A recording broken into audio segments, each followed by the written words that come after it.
En fait, j'aimais déjà ça, les petits commerces comme ça là. Oui, j'aimais déjà faire ça. Donc je suis maintenant plus en mode comment impacter, comment motiver, comment changer et tout.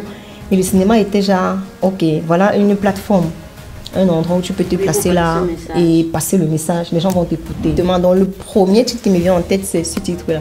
Que voilà un titre qui va d'abord capter. Parce que les gens vont se dire que sûr que c'est le même producteur qui a fait ça, ou bien sûr que, enfin, on va un peu lier ça à le message d'une femme mariée et ça va inciter les gens à les regarder. Je me lance. Je me lance parce que je dis, bon, allons-y. Bon, c'est vrai, j'avais un partenaire qui était supposé se lancer avec moi. Il me s'est dit, bon, 50-50, ça va aller. Mais après, le partenaire n'était plus pour. Donc, du coup, je me suis retrouvée seule. Je dirais que je suis une personne qui vit selon ses normes à elle.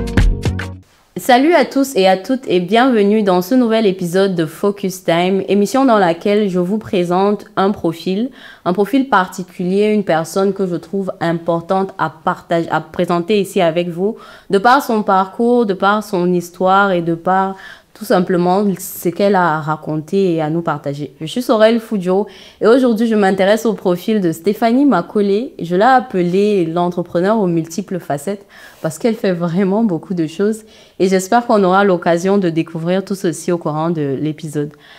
Bonsoir Stéphanie et bienvenue sur mon plateau. Comment est-ce que tu vas? Bonsoir Sorel, je vais très bien et toi?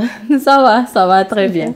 Tu es fraîchement revenue du pays là, toute pimpante, toute tressée et tout, ça va? Ouais, j'ai pris les vitamines. N'est-ce pas? Ouais. Surtout que tu nous as laissés dans le froid de l'Allemagne. Ouais, c'était un bon séjour. 2 mois pleins. C'était intéressant. Un séjour très intéressant. Non, j'imagine. Quand on va au Cameroun, je pense qu'on revient toujours avec la pêche, même si on a vécu des trucs compliqués. Oui, tu reviens avec une autre énergie. Oui, ouais. Exactement. D'accord. Surtout pour quelqu'un qui fait beaucoup de choses comme toi, je pense que aller se ressourcer comme ça, c'est important. Oui, c'est important. Et ça fait du bien. Ça fait du bien. Surtout que ce séjour était assez particulier. En dehors du côté professionnel, j'étais aussi au village, voir les ancêtres. Donc, du coup, je suis vraiment revenue avec une autre énergie, moins stressée. Donc, j'ai commencé l'année vraiment genre... Zen. Le zen, exactement. Et en mode lâcher prise. D'accord. Ouais. En tout cas... C'est mon moteur de cette année, lâcher prise. Non, il faut lâcher prise. En tout cas, on reçoit cette énergie ici sur le plateau parce que tu viens juste de rentrer et ça nous fait plaisir que tu aies accepté de venir ici. Est-ce que aujourd'hui, comment est-ce que tu te présentes? Parce que franchement, tu fais beaucoup de choses, Stéphanie. Donc, si on te demande de te présenter à quelqu'un qui ne te connaît pas, comment est-ce que tu formules ça aujourd'hui? Je dirais que je suis une personne qui vit selon ses normes à elle. Tu vois, genre, je ne suis pas une certaine direction que la société nous impose. Et une personne qui sait ce que c'est qu'être heureuse. D'accord. Et du coup, je fais tout ce qui me rend heureuse. Ok. Donc, c'est mon principe de vie maintenant. Ça me plaît, je fais. Ça ne me plaît pas. Je ne fais pas. D'accord. Ouais. Une définition ou bien alors une vision de la vie très personnelle. Oui. Que tu adoptes au quotidien. Oui, au quotidien. Malgré qu'il y ait... Du moment où tu sors un peu de ce que les gens connaissent, c'est toi un peu le problème. Entre guillemets, c'est toi le problème. Aujourd'hui, Aujourd'hui, on appelle ce genre de personne femme indépendante. Voilà. C'est quoi, femme battante et indépendante? Tu te reconnais dans le terme?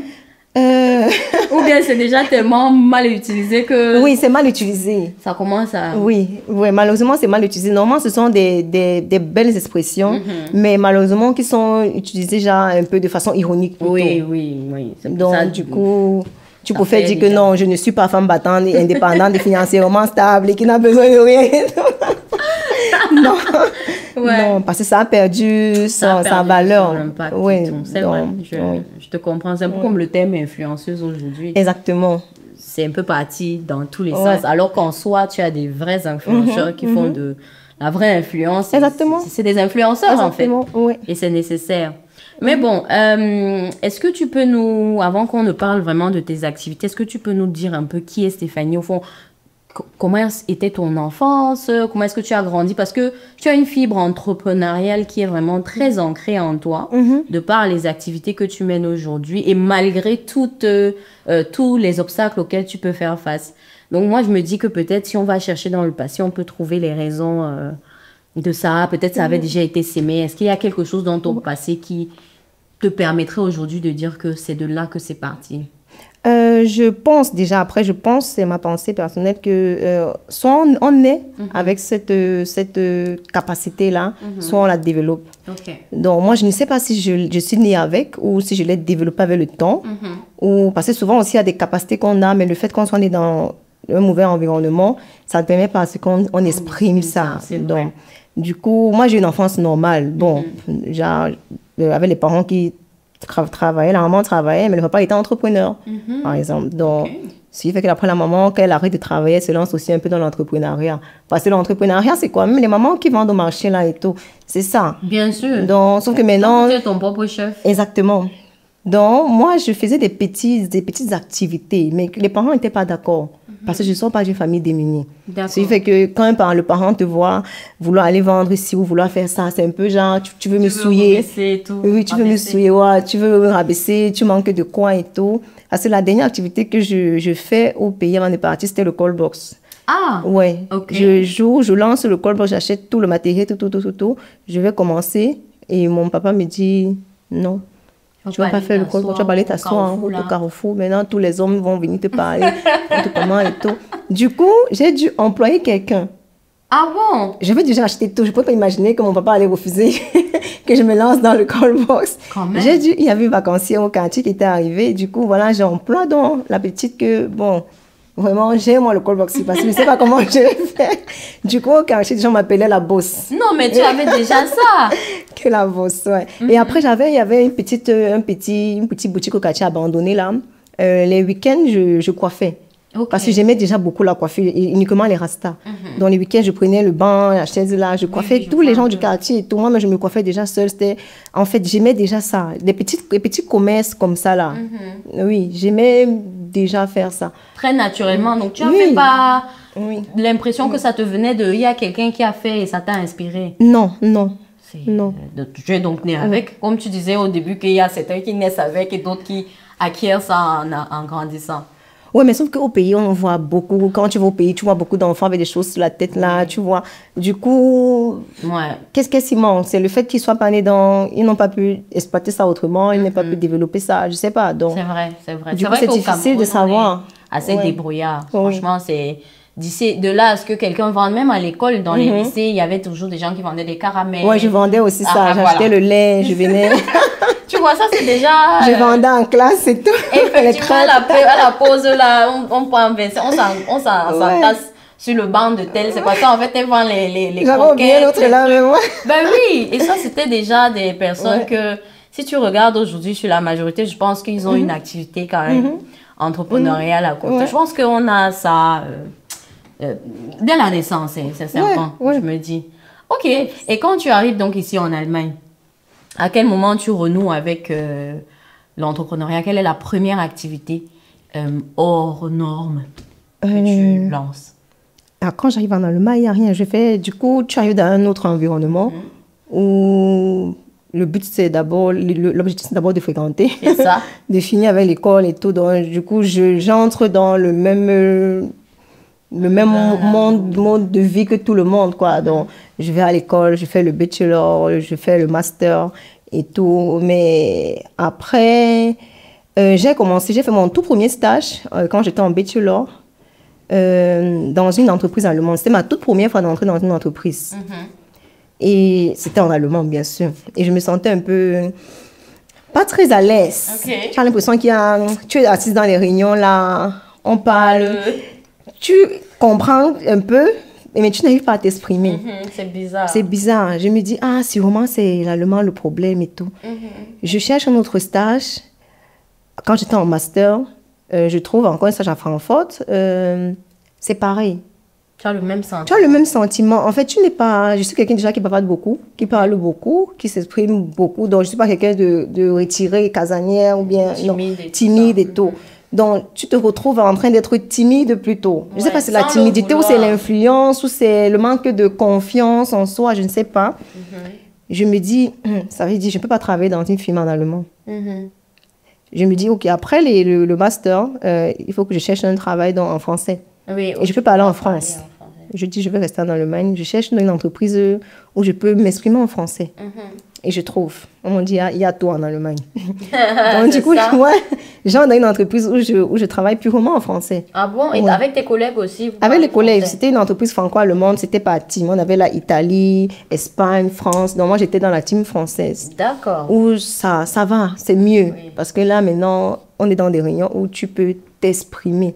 Où tu contredis quelqu'un. Tu peux contredire sans t'attendre. Souvent, on t'attend en se disant, est-ce que c'est vraiment ce que j'ai compris? Donc, on se dit, bêta, je laisse. Ou bien, il y a un petit truc là, quand c'est en français, tu sais exactement ce que l'autre, tu comprends parfaitement le français. Donc là, je me sens un peu mieux. Mais sauf que le travail est monotone. Et c'est ce que je réalise avec le temps, que j'ai la monotonie, je n'aime pas. C'est ça. Ça m'endort, ça me rend paresseuse. En fait, c'est ennuyeux tout simplement. C'est ça, de répéter les mêmes actions. Oui. J'arrive au travail, c'est la même chose. Il y a des moments où tu vas au boulot, le travail est là, il y a des papiers là, mais tu sais déjà ce que tu vas faire, il n'y a rien. Tu te dis, mais... C'est pas challengeant. Il n'y a rien. En fait, tu te dis, mais est-ce qu'il faut faire le master pour faire ça? Non, je peux prendre même ma maman au pays là, ou même une personne qui n'a même pas le CP au pays là, et je lui montre le travail. Et elle va faire. Et elle va faire, la personne va faire. Donc, tu te rends compte, il n'y a rien de nouveau. Tu viens de lundi à vendredi, tu fais la même chose. Il n'y a rien de nouveau. Donc, je me dis, bon, peut-être il faut que j'ai un poste un peu plus élevé pour pouvoir avoir un peu plus de challenge et tout. Mais là, c'est encore une autre étape. Ce n'est pas évident. Tu es une femme noire en Allemagne. Il y a des postes, c'est possible. Tu n'es pas née ici. Je sais que c'est possible, mais c'est un autre challenge encore. Donc, voilà comment mes plans changent. Je dis, OK, bon, je vois les choses autrement maintenant. Je tombe enceinte. Je dis, bon, c'est le moment. C'est la bonne entreprise pour aller en congé maternité ici. Donc, je tombe enceinte. Là, je rentre, je viens d'un congé maternité et j'ai une grossesse calme, qui ne m'a pas dérangée. Donc, je commence dans l'entrepreneuriat avec le e-commerce, le dropshipping. C'est par ça que je commence, où je suis en plein dedans. Avec la grossesse, je suis dedans. Après la grossesse, je suis déjà dedans. Et j'avais pris 1 an de congé maternité. J'appelle l'entreprise, je dis, OK, je vais revenir, vu que c'était Corona qui était revenu, qui avait commencé. Je me dis, tiens, vu que je ne voulais plus travailler, bon, peut-être avec Corona, maintenant, les gens sont à la maison. C'est un signe. C'est un signe. Je peux aller recommencer à travailler, mais de la maison et continuer mes choses. Mais quand j'appelle l'entreprise, ils me disent, non, je dois venir travailler sur place. Je dis, ça veut quoi laisser? Laissons tomber, j'en rends aucune du. Je demande qu'ils me licencient, ils ont dit non, que toi fais-le. Donc j'ai envoyé ma démission, j'ai dit bon, ça va. Et là, tu avais déjà un plan ou tu étais toujours sur ton dropshipping? J'étais sur mon dropshipping. Tu décides de les laisser comme ça? Oui. Après, on est dans un pays où, je dis souvent aux gens, on est dans un pays où il y a les trucs qui sont mis sur pied. Il y a un système qui est mis sur pied, il faut savoir profiter du système. C'est clair. Le système n'a pas été mis pour... C'est pas moi qui met ce système-là. Il y a le L10, ce qu'on appelle le L10 tide, le L10 gel. Je ne sais pas comment on dit ça en français. L'argent que tu reçois quand tu es en congé de maternité. Donc, c'est un argent qui peut te permettre au moins de vivre pendant... C'est un an. Le temps de trouver... Ouais, c'est suffisant. C'est quand même... Bon, c'est pas suffisant, mais c'est pas rien. Donc, tu as quand même 1 an où tu reçois un argent. Tu n'es pas là sans rien. Je te dis, bon, j'essaye. Après... Si ça marche pas, tu peux tout repartir travailler. Tu as un diplôme, on n'est pas au Cameroun, malheureusement, ou bien heureusement. Non, malheureusement, disons-nous la vérité. Donc, on n'est pas au Cameroun. Après, je te dis, bon, tu as déjà une stabilité, bon, tu es allemande, tu as un diplôme, tu as peur de quoi? En fait, c'est quoi la peur? Parce que souvent, la peur, c'est l'insécurité, là, genre, je ne suis pas encore bien installée, ou bien j'ai peur si je perds le travail, si je perds le travail, comment et tout. Mais car, il y a le travail en Allemagne, tu ne peux pas chômer. Donc, je me dis, allons-y. Donc, j'ai commencé. Et à un moment, quand tu prends goût à la maison, à faire quelque chose, le travail, tu ne vois plus, ça ne te manque pas. Surtout que tu connais la vie du travail, là où tu vas le matin, tu vas le soir. C'était déjà ennuyeux pour toi. C'était déjà ennuyeux. Donc, genre dans le dropshipping, après le e-commerce, je crée ma marque de produits cosmétiques. Je vais au Maroc pour quelques temps, mais après, je suis bloquée au Maroc pour le... Ça s'appelait comment, la marque? Bibiomac. Ok. Bibi au Maroc, oui. Donc, c'est au Maroc que j'ai eu l'idée. Donc, en partant au Maroc pour un mois et demi, je me suis retrouvée bloquée là-bas à cause de la fermeture des frontières. Donc, Ah ouais, tu as vécu ça? Ouais, je suis restée 3 à 4 mois au Maroc finalement. Donc, du coup, l'idée est venue, vu qu'ils ont beaucoup de produits naturels là-bas. Je me dis, je peux lancer une marque de produits cosmétiques. Je cherche les fournisseurs. Voilà, bref, je crée ma marque de produits cosmétiques où tout ça est envoyé en Allemagne. Je crée le site moi-même. Je mets les produits en ligne. Donc, je vendais étant sur place. Donc, le stock était là et je faisais les livraisons moi-même. Ah, d'accord. Parallèlement avec le dropshipping. Mais étant au Maroc, ça c'est quand tu es revenu? C'est quand je suis revenue. Ok, Les dropshipping, je faisais toujours au Maroc. Ok. Donc quand tu as fini de faire les choses de la marque, c'est venu en Allemagne, les frontières étaient ouvertes, tu es revenu ici et c'est toi qui faisais les livraisons. Oui, c'est moi qui faisais les livraisons. Le dropshipping se faisait, pour ceux qui connaissent le dropshipping, je n'avais pas les produits physiques, ça se faisait normalement. Le vendeur. Oui, donc voilà comment c'est en train d'aller parallèlement. Et en même temps, il y a le cinéma qui revient dans ma tête, vu que j'ai fait un peu de cinéma au Cameroun avant de partir. Mais malheureusement, j'ai laissé parce que déjà, le pays, c'est un monde un peu particulier, surtout quand tu es une femme. C'est vraiment un monde. C'est un peu particulier, c'est quand même, je ne sais pas comment c'est aujourd'hui, mais à l'époque, c'est difficile pour une femme. De s'insérer, d'entrer dans ce milieu-là. Exactement. Ouais. Donc, ici, maintenant, je recommence, je me dis, bon, ok, je suis un peu plus free, plus libre. C'est le moment. Après, je commence à lire beaucoup, vu qu'il y a eu, en fait, le déclic même d'abord, j'ai fait un stage aux États-Unis de 2 mois. Donc, je suis allée aux États-Unis, fait 2 mois. Et il y a eu ce truc-là qui a... C'était pendant tes études? Pendant mes études. Oui, c'est le déclic, en fait. Le déclic vient des États-Unis pendant mon séjour de 2 mois-là, où vous savez comment les Américains sont. Ils ont une vision très... Ils ont une vision... différente, ouais. Donc, on le dit toujours. Oui. Et j'ai rencontré une amie à ma soeur qui me disait, vu que je voulais faire mon stage, je ne sais pas si je peux dire à Lufthansa. Bien sûr. Et elle me dit, si tu veux faire écrire tous les jours, je vais travailler à Lufthansa. Donc, du coup, j'ai écrit. C'est là-bas que j'ai fait mon stage finalement. Donc, j'ai commencé à lire, j'ai commencé à méditer, j'ai commencé à faire beaucoup de sport. Donc, en fait, c'était 2017, oui, qu'il y a eu vraiment ce truc-là où ta vision change. Le fait de commencer à lire, de commencer à méditer, en fait, tu ne te rends même pas compte réellement qu'il y a un changement. C'est un processus. Oui. Donc, quand maintenant je décide de me lancer dans le cinéma de nouveau, ce n'est plus avec le même but qu'au Cameroun. Au Cameroun, j'étais jeune, je voulais être star. Donc, maintenant, j'ai une autre vision. Je me dis, j'ai l'impression que je suis quittée dans un monde pour entrer dans un nouveau monde. Je dis, je sais qu'il y a beaucoup de personnes qui sont dans l'autre monde, il faut que je les tire. Donc, je suis maintenant plus en mode comment impacter, comment motiver, comment changer et tout. Et le cinéma était genre, ok, voilà une plateforme, un endroit où tu peux te placer là et passer le message. Les gens vont t'écouter. Donc, pour ça, c'est la raison principale d'abord. Ce n'était pas la Starmania, ce n'est pas la Starmania que je cherche, c'était plus être connu. D'accord. Parce que je pense qu'il y a une différence entre vouloir être star et vouloir être connu. Donc, bon, dans ma tête, il y a une différence. Non, tu l'expliques quand même bien. Ouais, pour moi, je veux peut-être aller très loin. Michelle Obama est connue, elle n'est pas star. Beyoncé est star, par exemple. Donc, c'est comme ça que je vois ça. Donc, je vais être connue, je ne vais pas être star. D'accord. Donc, du coup, pour moi, c'était un moyen de me faire connaître pour pouvoir impacter, changer, parler, en fait, être peut-être un exemple, un modèle. Que, voilà, il y a des choses qui sont faisables, des choses qui sont possibles et tout. Donc, bref, jusqu'à maintenant, je suis dans l'entrepreneuriat. Je sais que j'ai parlé un peu à gauche et droite. C'est ce que je disais en l'entendant. En fait, tu es quelqu'un qui fait énormément de choses. Et je crois que là, maintenant, les personnes qui nous regardent commencent à comprendre pourquoi je le disais. Puisque je ne connaissais même pas la casquette, le fait que tu avais commencé par le dropshipping. Moi, je t'ai connue à partir du cinéma. Et maintenant, après, est venu le salon. Mais on en parlera tout à l'heure. Du coup, quand tu rentres dans le cinéma, tu décides directement d'être productrice et tu ne cherches pas à faire quelque chose d'aller pour être actrice ou quelque chose pour une maison de production. Pourquoi tu décides directement d'être productrice, de produire ta propre série? Parce qu'il n'y a pas un endroit où je peux aller être actrice. Du coup, c'est moi qui, je sais qu'il y a un besoin. J'ai dit, ok, vu qu'il n'y a pas d'endroit où je peux aller postuler, c'est vrai, en Allemagne, il y en a, tu peux aller faire des castings et tout, mais je ne sais pas si je reste dans la communauté camerounaise ou africaine, il n'y en a pas.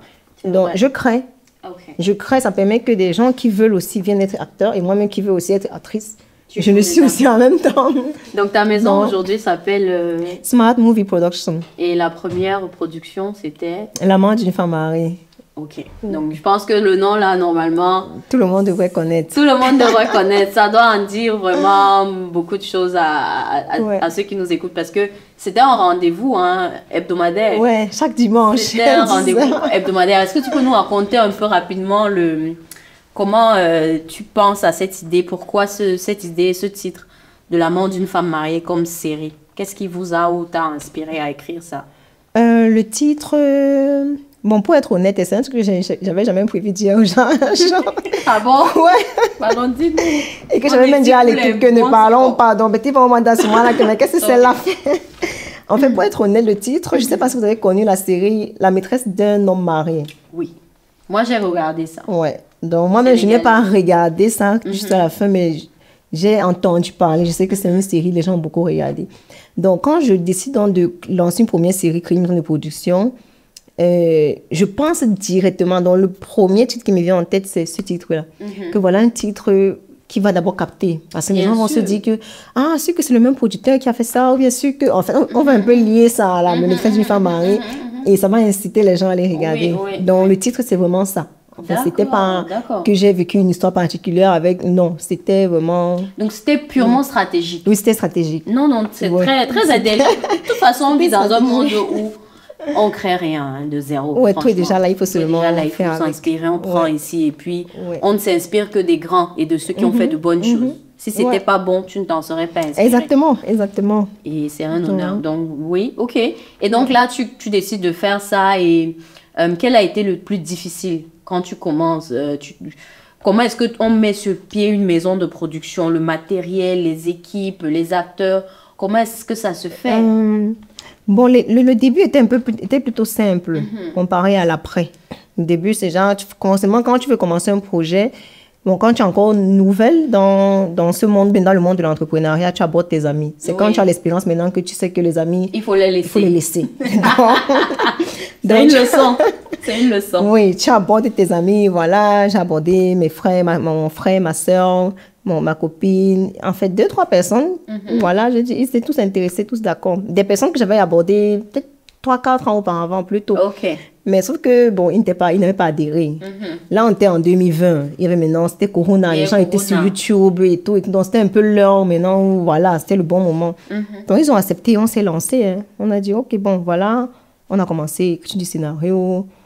En fait, on n'avait pas un plan que voilà, là, on va arriver. Non, vous êtes allé vraiment avec le... Oui, qu'on veut, tout le monde voulait. Oui, que faisons. Oui, on commence à écrire. Pendant l'écriture, on s'est dit, est-ce qu'il faut d'abord qu'on cherche les acteurs? Parce qu'on peut écrire comme ça, on perd le temps et chercher d'abord les acteurs. Oui, donc ça, c'est le manque d'expérience qui parle. Voilà, tu vois. Donc, du coup, on lance dans le casting. Le casting à Corona, on fait comment? Faisons ça en ligne, vu que les gens ne peuvent pas venir. Faisons le casting en ligne. On fait le casting en ligne. Les gens se présentent, on est surpris. Il y a les gens qui sont intéressés. Après, on a déjà les acteurs, on a le scénario qu'on a commencé à écrire.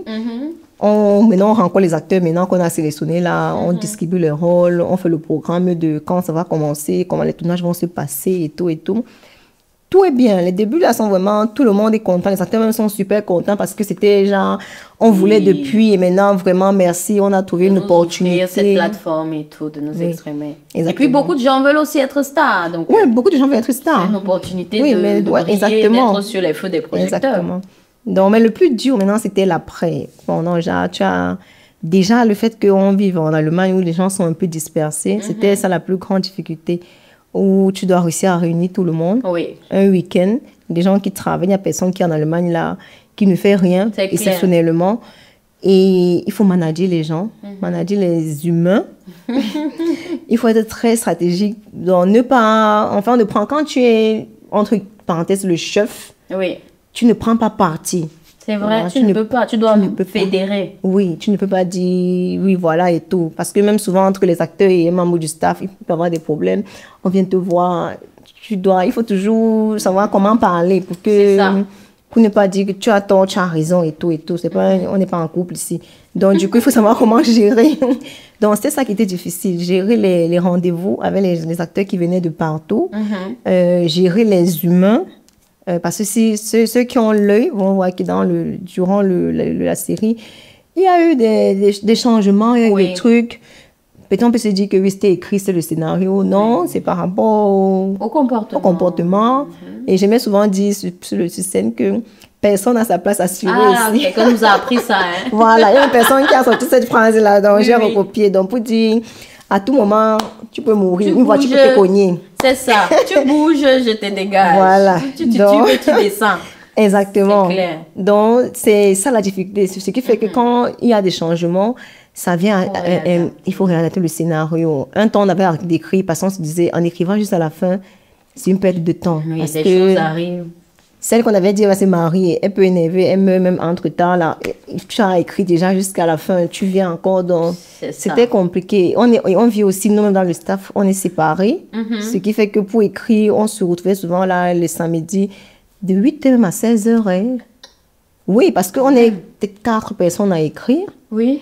et les idées sont, ça fait 4 idées différentes. Ah, 4 cerveaux, c'est vrai. Ouais, Et il 4 faut idées. trouver comment condenser ça pour faire Oui. un truc. Et que avec le temps, quand tu n'as pas encore cette maturité, tu te dis, ton idée, c'est la meilleure. C'est la tu veux que ça meilleure. qu'on Tu applique. veux que ce soit... Oui. Donc, avec le temps, maintenant, tu peux te dire, OK, tu penses A, je pense B, nous donnons raison. Il faut seulement qu'on choisisse. Pour gagner en temps, normalement, c'est Pour l'idéal. avancer. Qu'on choisisse finalement et on se dit que tout le monde veut le bien du truc. Oui, Donc, vraiment, oui. ça sert à rien de faire genre comme si toi, tu veux C'est seulement ta part. nous enfoncer ou bien. Donc, du coup, c'est ça qui prenait aussi le temps, qui épuisait, où il fallait vraiment, on passait des heures et tout enfin, on travaillait beaucoup sur le projet. Oui. Et le côté aussi financier, on n'avait pas de soutien financier, l'argent venait de nos propres poches. On ne payait pas certes les acteurs par chance, mais on payait quand même une partie de leur déplacement.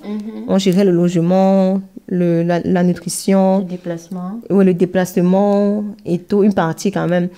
Donc c'était quand même une expérience assez, Lourd. oui, assez lourde. Et comment est-ce que tu l'as vécu personnellement? Bon, peut-être avant cette question, à ce moment, tu n'es plus retourné au travail. Là, on est toujours sur tes... Oui. Tu es toujours, il y a toujours le dropshipping qui continue derrière. C'est avec ça que tu vis. Et aussi, non, pendant cette période, je suis toujours en congé maternité Oui, aussi. oui. Mais il y a le dropshipping qui est en train de tourner. Et parallèlement, l'activité principale qui me fait vivre, c'est l'immobilier. D'accord. Oui, c'est l'immobilier. C'était pas d'abord le e-commerce, c'est l'immobilier parce que je fais dans l'immobilier. Bon, dans l'immobilier, j'entends le Airbnb, Airbnb ok. Booking. Donc, Tu es pour ceux rentrée qui- dans ça à quel moment? Au moment où pendant toujours les congés maternité. Parce que il y a un moment où je déménage, je quitte, maintenant je vais m'installer à Dortmund. Donc c'est là où je commence Ok. à avoir des appartements. Et il n'y a pas d'appartement que j'ai acheté. Je n'ai pas des appartements que j'ai achetés. Donc je loue et je mets sur Airbnb, Ok. sur Booking. Donc, Et là, c'était- tu as des commissions. Oui. Donc, Ok, ce qui d'accord. fait que c'est moi qui faisais tout le travail qui était derrière, soit gérer les réservations, gérer les clients, faire les nettoyages. Nettoyage et tout. Donc, pendant un bon bout, c'est moi qui l'ai fait. Mais quand plus les appartements augmentaient, le nombre augmentait, j'ai dû déléguer. Maintenant, bon, voilà, il y a une personne maintenant qui se chargeait de nettoyer au moins et de laver le linge. Oui. Ouais, parce que c'était C'est chaud. épuisant. Ok, donc Ouais. là, ok, ça veut dire qu'à ce niveau, ce qui te permet de supporter ton projet de production, c'est le dropshipping, enfin, l'argent éventuellement que tu as Du e-commerce. du e-commerce, celui du health and side. Enfin, health and side, c'est congé Congé maternité. que tu as peut-être accumulé et celui du Airbnb. Exactement. Ok, donc ça fait une source de revenus assez stable pour te permettre de Oui, vivre vivre. et de pouvoir quand même injecter dans des projets à côté. D'accord. Maintenant, revenons sur la production et tu nous disais que c'était finalement lourd. Ma question, c'est, personnellement, toi, tu l'as vécu comment, vu que c'est toi qui initie l'idée. Donc, je me dis que tu portes un fardeau peut-être plus lourd.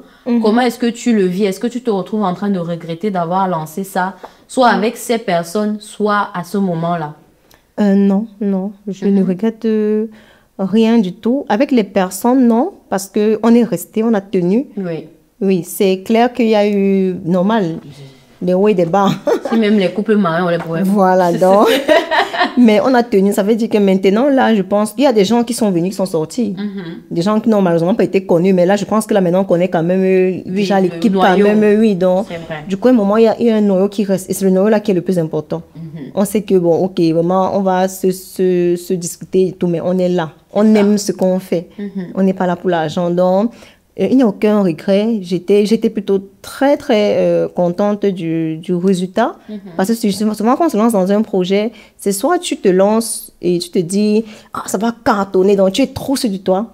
Et après, tu es déçu. Oui. Souvent, tu te lances que, ah, c'est qui ça, en fait, tu n'as aucune attente. Ça sort. Et le peu même qui sort, tu es très content. Oui, tu vois, donc c'est ce que j'ai eu avec la série. Peut-être contrairement à la marque de produits cosmétiques, où j'étais...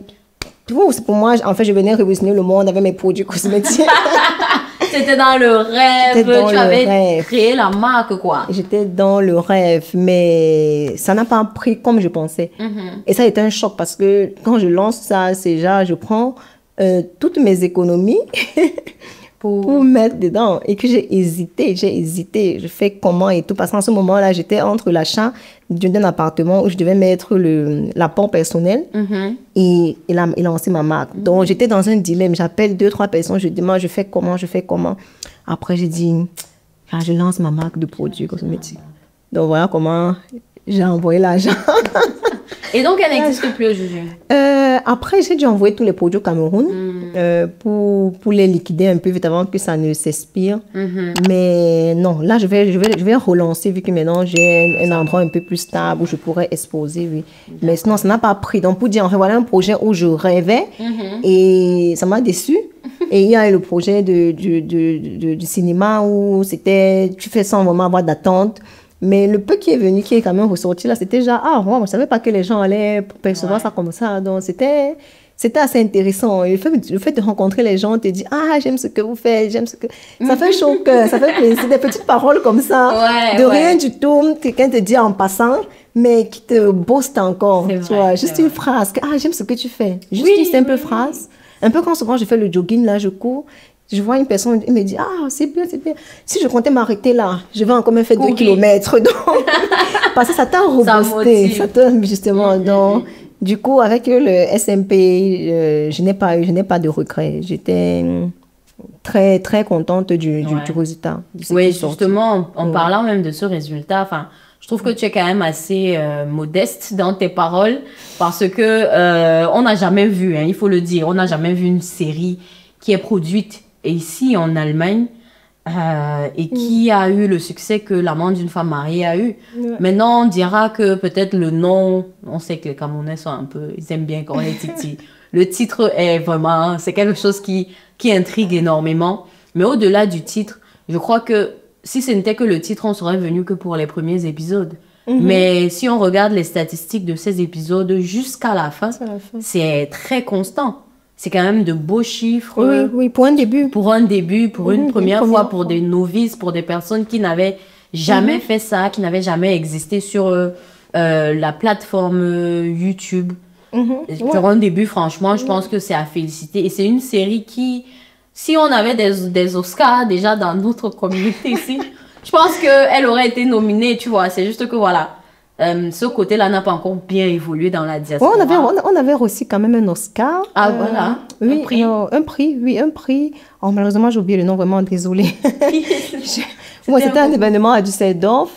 Oui, et on avait reçu le prix de la meilleure série de l'Allemagne. Bah voilà. Oui. Voilà, c'est ce que je disais. Bon, peut-être ça n'a juste pas été très médiatisé, ce concours. On n'en a pas entendu parler. Mais pour dire que... en fait, moi, je suis une consommatrice de cinéma, donc surtout le cinéma africain. C'est vraiment quelque chose à laquelle je prête beaucoup l'oreille et de l'attention. Et je sais, je crois que les dernières personnes qui ont essayé quelque chose comme ça remonte déjà à peut-être 9 ans en arrière. Très longtemps, oui. Très longtemps.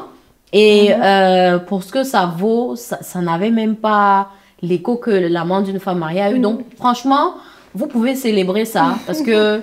On a célébré. Comment vous l'avez vécu? C'était ça ma question. J'en venais. Donc, comment vous avez vécu ce succès-là? Et le succès était stable. Parce que, comme je dis, c'est pas qu'on a aimé les premiers 2 épisodes, on s'est arrêté. Mais jusqu'à la fin, tu as des commentaires sous les vidéos, les gens qui sont là et tout. Donc, ça veut dire que c'était stable. Oui. Comment vous avez vécu ça? Bon, on était vu que dans les commentaires dont tu parles, il y avait aussi beaucoup de La critique. Les critiques. Donc, du coup, vu qu'on a commencé à poster, on postait au fur et à mesure. Ça fait qu'au début, il y a eu aussi des plaintes, des gens qui disaient, ah, le son n'est pas bien, la qualité ici. Donc, ça permettait justement, que c'était justement ça le but, poster déjà pour voir un peu les retours.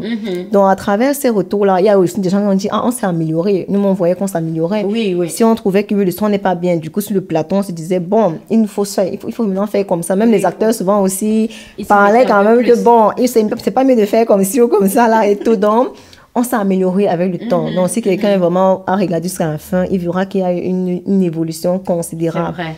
Donc, on était contents. Nous, on était contents. Vraiment. Il n'y a pas un commentaire que je loupais là, en fait. Mais j'imagine bien que vous asseyez là.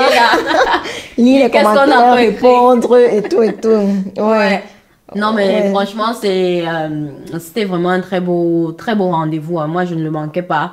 On s'asseyait devant tous les dimanches, tous les dimanches et on regardait.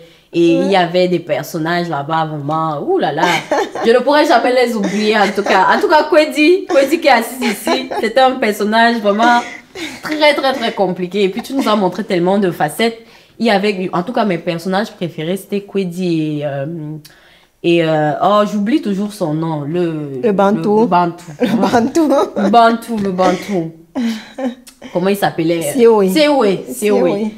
Surtout son stylisme. En fait, lui, il était vraiment dans le rôle du début jusqu'à la fin. Il incarnait son personnage. Effectivement. Et c'est en ça qu'on reconnaît un acteur, tu vois. Et je crois qu'il y a des gens qui se sont découverts sur votre plateau. Oui. Et qui vont peut-être continuer même ailleurs ou indépendamment. Mais grâce à vous, ils ont découvert qu'ils avaient ce truc-là pour le cinéma. Ou pas. That's right. Ou pas. Et je crois que même ne serait-ce que pour ça, vous avez fait quelque chose de magnifique et de vraiment à célébrer, quoi. Donc, bravo à vous encore une fois. Merci. Et maintenant, la prochaine question, c'est quoi le futur de SMP? On doit s'attendre à quoi, là? Donc là, beaucoup de gens demandaient si on a la saison 2. Ça sera très, très difficile. Sauf si vraiment on a un financement. On peut dire, OK, voilà, on rappelle. Parce que saison 2 veut dire on rappelle presque tous les acteurs, ou du moins la plus grande partie, et avec d'autres conditions. Parce que c'était aussi fatigant pour eux, c'était aussi épuisant. Oui, il fallait voyager, on avait des acteurs qui venaient du Bayern, on tournait dans le NRV. Il faut rentrer dimanche peut-être à 17h, 18h, ils sont à 1h, 2h pour travailler lundi. Donc c'était aussi quand même un peu époustouflant pour eux, fatigant pour eux. Donc du coup, s'il fallait faire la saison 2, il faut quand même que les conditions soient différentes de la première saison. Bien sûr. Et ça veut dire plus de moyens. Et c'est pas comme si, entre-temps, nos moyens financiers ont augmenté pour dire que maintenant, on va gérer tout.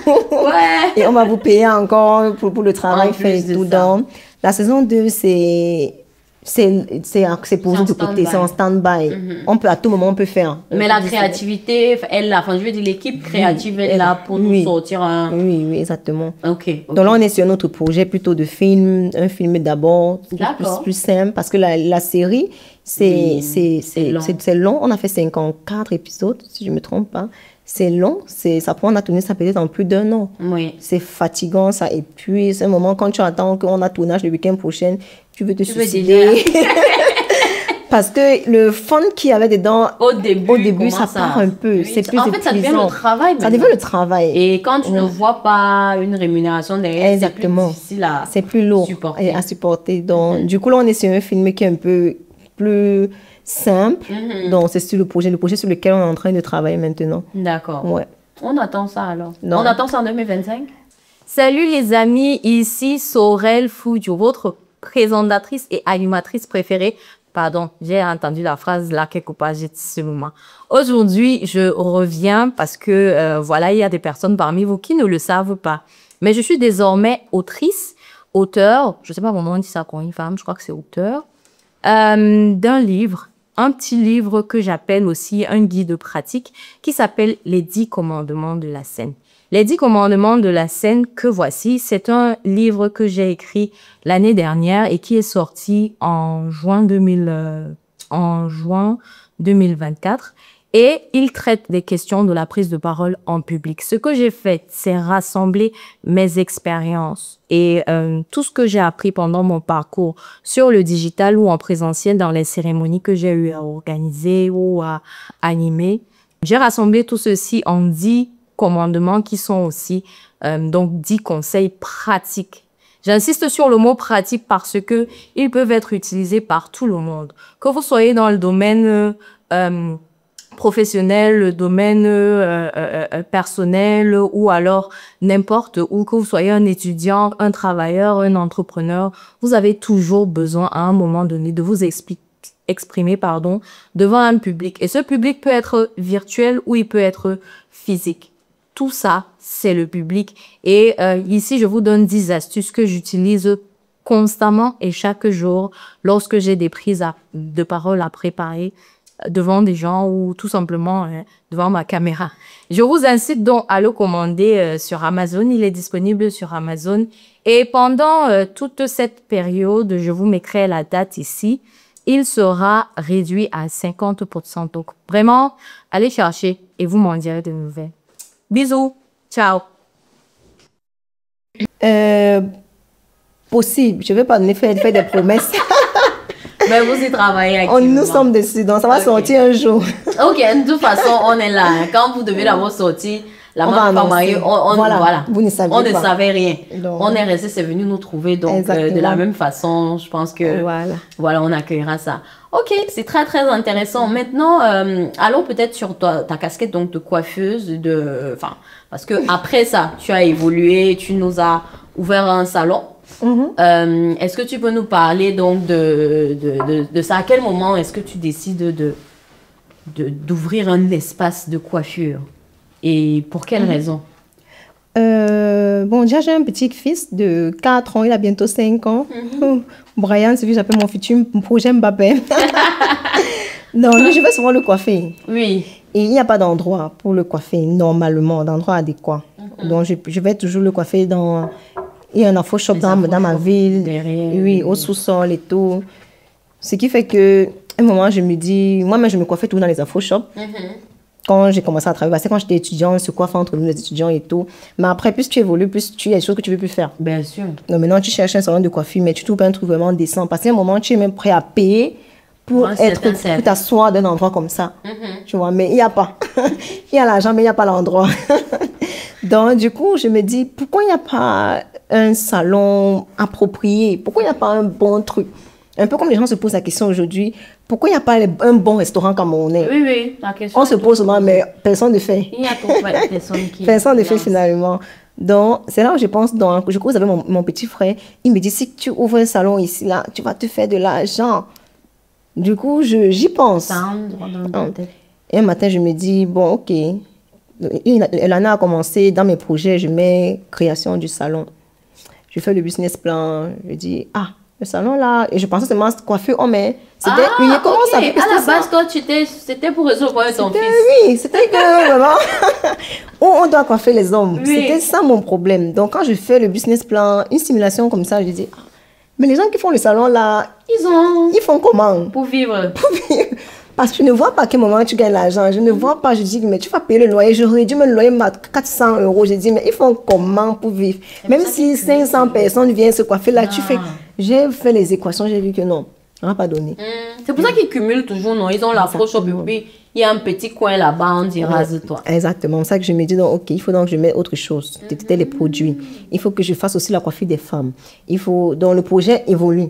D'accord. Donc je quitte de coiffure homme pour maintenant autre chose, coiffure femme aussi, plus onglerie même, plus produits, vente de produits et tout. C'est là où maintenant je dis, maintenant ça ressemble à quelque chose. Donc, oui, là, le cash peut entrer, ça peut générer du cash. Exactement. Donc je cherche l'endroit et tout. Après, je trouve un endroit plus ou moins déjà salon. Et il fallait seulement encore un peu changer, retourner et tout et tout. Et je me lance dans le salon. Sauf que moi, je ne suis pas coiffeuse à la base. Donc j'ai une employée que j'engage déjà, qui était déjà là. Je la récupère, je sais continue. Je trouve un coiffeur. Il vient et voilà. Comment, avec 2 employés. Avec 2 employés. Et voilà comment on commence dans un petit... Bon, maintenant, je dis petit parce que maintenant, j'ai déménagé pour un endroit plus grand. Oui. Mais sinon, à l'époque, je trouvais ça grand. Oui. C'était le niveau de l'époque, là. Exactement, non. On tournait là 1 an et j'ai un coiffeur qui vient du Nigeria, très engagé, très motivé, qui me disait tout le temps, vu qu'au départ, je cherchais l'endroit en ville. Mais en ville, c'était compliqué. C'était compliqué d'avoir. Je voyais des endroits. C'est même pas question d'argent d'abord. C'est déjà, il y a d'abord un profil que tu as déjà en tant que femme noire en Allemagne. C'est déjà un profil que tu as déjà. Donc, quand tu vas même à une visite de locaux. Oui, on te regarde, genre, tu vois. Parce que forcément, il y a des gens qui viennent là avec des grandes mallettes. Ils ont un autre profil. Donc, du coup, quand j'appelle, dans mon coiffeur me dit un jour, voilà, j'ai trouvé, il y a un endroit en ville qui s'est libéré. Va regarder. Je vais voir. C'est plein centre de la ville. Je dis, même dans tes rêves, tu fais comment pour voir un endroit comme ça, là. C'est clair que c'est moi. Mais après le numéro, là, je dis, je peux quoi appeler? Je ne paye pas. J'appelle, je dis, bon, j'ai vu l'endroit, ça s'est libéré. Je peux avoir un rendez-vous. Il me dit, OK, tel jour. Je prends un rendez-vous ici à Dortmund. Je ne paie rien. Je vais à Dortmund, je regarde l'endroit. C'était plus grand même que ce que je pensais. C'était 150 mètres carrés. Je dis, waouh, c'est grand et tout, c'est beau. Il me dit, tu veux faire quoi? Je dis, un salon, un institut de beauté. Il dit, OK. Bon, envoie-moi dans un mail et tout. Dis, qu'est-ce que tu vas faire? Je vais envoyer au propriétaire. Je dis, d'accord. Il me dit, elle vit même en haut là. Attends, je l'appelle même pour voir si elle est là. Il appelle, elle dit, elle est là, qu'on monte.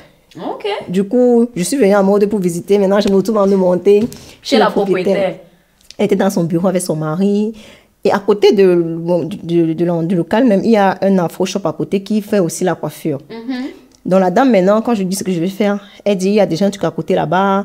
C'est une Italienne. Elle est un peu contre ce qu'ils font. Elle dit qu'il y a trop de désordre, c'est pas propre, ça sent et tout. En fait, elle sabote un peu.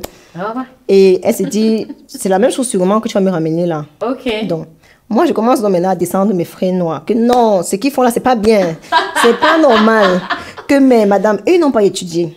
Moi, j'ai un master. Donc, du coup, on ne peut pas faire la même chose. C'est ça. Donc, on ne peut pas faire la même chose. Après, tu te vends, hein? Oui, en fait, c'est ça la vie. Je n'ai pas fait quelque chose à quelqu'un, j'ai juste parlé pour moi. Oui, que bon, ce qu'ils font, c'est par rapport à leur niveau de réflexion, leur niveau d'études, ou bien je ne sais pas trop quoi. Moi, j'ai quand même un certain niveau. Donc, je ne peux pas venir là pour un enfant comme ça et faire n'importe quoi. Et je lui dis, j'ai déjà un salon de l'autre côté de la ville. Elle me dit, c'est où? Je vais venir voir. Je dis, OK.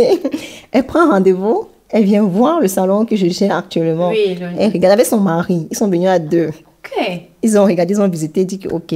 2 jours après, elle m'a dit, OK, d'accord, tu peux prendre le local. Mais sache que je vais rien changer. Vu qu'avant, c'était un endroit où on envoyait l'argent, comme Orange, MoneyGram et tout. J'ai dit OK. Et elle voulait que je commence le mois prochain. J'ai dit non, donne-moi le temps de pouvoir aménager, même parce que c'était un endroit vide, il fallait aménager. Il m'a laissé 1 mois et demi, mais il m'a dit je peux déjà commencer à travailler quand même et tout. Donc voilà comment je me suis retrouvée dans un projet qui n'était pas dans mon projet initial. Donc ce n'était vraiment pas du tout dans mon projet. Donc maintenant je dois quitter d'un petit truc pour un grand truc. Et un grand truc veut dire augmentation du loyer. Il y a beaucoup de charges qui entrent en jeu, tellement. Donc, j'étais pas prête. Oui. J'étais pas prête. Comme on dit, une occasion se présente, soit tu la saisis. En fait, c'est ça aussi. Ce truc-là avec l'entrepreneur, c'est pas un fleuve tranquille. Et il y a des moments où tu es face à des choix. Tu n'as pas encore toutes les variables, mais tu dois déjà prendre la décision. Tu te dis, c'est devant que je vais trouver les solutions. En fait, moi, c'est comme ça que je fonctionne déjà là-bas. Je me dis, c'est devant que je vais trouver les solutions. Il n'y a pas quelqu'un qui va venir me donner les solutions là. Tout maintenant. C'est en avançant là. Ceux qui prennent la route pour venir en Europe là, ils ne sont pas restés là assis dans leur maison. On est venu les tirer, les envoyer là-bas. Ils ont commencé. Ils ont trouvé les chemins. C'est devant que je trouvais la solution et tout. Donc, je me suis lancée dans un truc où ce n'était vraiment pas privé en termes de finances. Oui. Donc, en temps normal, j'aurais dit non, je ne me lance pas. Parce que c'est un projet, on parlait d'un projet de plus de 50 000 euros. Oui, ça dépassait vraiment ton budget. Tu le matin, faire un projet de 50 000 euros, il faut être lourd. Donc, on dit, après, c'était la période de la Coupe d'Europe en Allemagne. Il y a eu la Coupe d'Europe en Allemagne. Vu que je fais dans le Airbnb, comme j'ai dit, où c'était pour moi un moment où j'ai... Avec beaucoup de clients. Oui. Et j'écris beaucoup. Je crois à l'univers. Oui. Donc, je prophétise, je ne sais pas si ça se dit. En tout cas, il y a beaucoup de thèmes. Il y a les choses de vision board. Il y a le fait de visualiser, d'écrire pour que l'esprit entende la nature. Exactement, ouais. Donc, dans mon vision board, en début d'année, j'avais écrit là, je vais gagner 50 000 euros pendant la Coupe d'Europe. D'accord. Donc, pendant la Coupe d'Europe, je n'ai pas gagné 50 000 euros, mais je n'étais pas loin de 50 000 euros. Donc, ce qui fait que le projet là arrive, et c'était normalement un argent qui était fait pour un autre projet à la base. L'argent de la Coupe d'Europe. Voilà. Donc, le projet salon de coiffure arrive où je me dis, voici une opportunité, je fais comment? Donc, je me lance. Je me lance parce que je dis, bon, allons-y. Bon, c'est vrai, j'avais un partenaire qui était supposé se lancer avec moi. Je me suis dit, bon, 50-50, ça va aller. Mais après, le partenaire n'était plus pour. Donc, du coup, je me suis retrouvée seule. Donc, et c'est clair qu'à la base, si je savais que j'allais le faire seule, je ne l'aurais pas fait. Là, je le dis honnêtement. Si je savais, parce que les dépenses étaient vraiment énormes. Donc, si je savais, là, je m'engageais pour un projet de plus de 50 000 euros. Seule? Non. Je savais que j'avais quelqu'un. Donc, après, quand tu avances, tu te rends compte que tu es seule. Tu ne peux plus faire marche arrière. Oui, tu as déjà investi les fonds, tu as déjà pris les engagements et tout. Donc, et tu es allé là-bas dire que tu fais mieux que... Et elle m'a demandé, la dame m'a demandé, elle m'a vu, elle me demande. Et parce qu'on me voit, on me donne peut-être 25 ans, 28, 28 ans. Elle se dit, tu es sûre que tu peux, que c'est beaucoup d'argent, hein, qu'il y a quelqu'un avec toi, tu as le soutien. Genre, elle a aussi peut-être peur de son loyer, que peut-être la fille s'il peut commencer à me faire les choses du pays, là, que vraiment, il n'y a pas l'argent.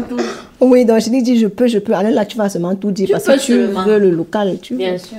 Donc, voilà comment je me suis lancée dans le salon où j'ai vraiment, si quelqu'un avait vu ça, peut-être les photos, on pourra regarder sur mon profil. C'était complètement vide avant. J'ai fait les travaux, disons que j'ai construit. Oui, je pense qu'on a vécu un peu sur les réseaux dont tu nous mettais en... Oui, c'était épuisant. L'étape de la construction, là. Donc, si avant ça, je pensais construire en Allemagne, après ça, c'est moi. Je me suis jamais retrouvée dans un magasin acheter un truc, après on me dit 3 000 euros la facture. Donc, tu regardes, tu ne sais pas ce que tu as acheté. Quelle surprise, les clous et les... Tu ne sais pas, donc ça m'a épuisée mentalement, physiquement, donc financièrement. Donc, c'était 2024, c'était une année juste pour ce projet-là. Ça m'a absorbée. Franchement, donc même mon handwerk, mon maçon. Oui, ton maçon. Il était déjà très proche de moi parce qu'il me disait que, mais si tu fais ça comment? D'un moment, il me dérangeait même plus trop, il m'aidait. Donc, c'est avec lui, je partage tout le matériel avec lui. En fait, j'étais seule dans le truc. Ce n'est pas que j'avais un homme là qui disait, OK, tu veux les clous, je vais chercher. C'est que... Tu devais tout faire. Je devais tout faire. J'étais là. Je me suis retrouvée un jour à... Bon, on a eu un petit moment d'émotion là, mais bon, c'est passé. Notre invitée, Stéphanie, tu étais en train de nous raconter que tu t'es retrouvée justement toute seule. À la base, tu pensais faire 50-50 avec un partenaire, mais ça ne s'est pas avéré être le cas. Donc, tu nous expliquais que tu t'es retrouvée en train de devoir tout acheter toute seule, jusqu'au clou et tout, et que tu es devenue un peu proche de de mon maçon. De mon maçon, ouais, ça on va dire, c'est de mon maçon qui m'encourageait que non, ça va aller, ça va aller. Oui. Vers la fin, là, il disait que non, demande au bailleur si elle peut prolonger un peu, parce que commencer le mois prochain, c'est tôt. Que normalement, quand tu prends un endroit comme ça, là, tu dois au moins avoir 3 mois pour travailler. Pour travailler là, c'est des choses que tu ne connais pas. Normalement, c'est parce que tu vois, quand tu veux quelque chose, tu te dis, tu n'as même pas dit que oui, dans 2 semaines, je peux commencer à payer le loyer. Tu vois, tu acceptes tout parce que tu veux. Alors qu'en temps normal, avec l'expérience et tout, tu te dis non. Il me faut au moins 3 mois. Et tu pouvais exiger ça d'elle. Oui, je pense au début, elle aurait accepté. Oui. Non, mais si vous avez à l'entente, tu peux venir changer. Il me dit, écris. Bon, j'écris quand même. Je dis au bailleur, bon voilà, on n'a pas encore fini les travaux et tout. Est-ce que on peut prolonger? Elle me dit, non, quand même, elle a des engagements. Donc, j'ai dit, OK, donc, voilà, on essaye de faire...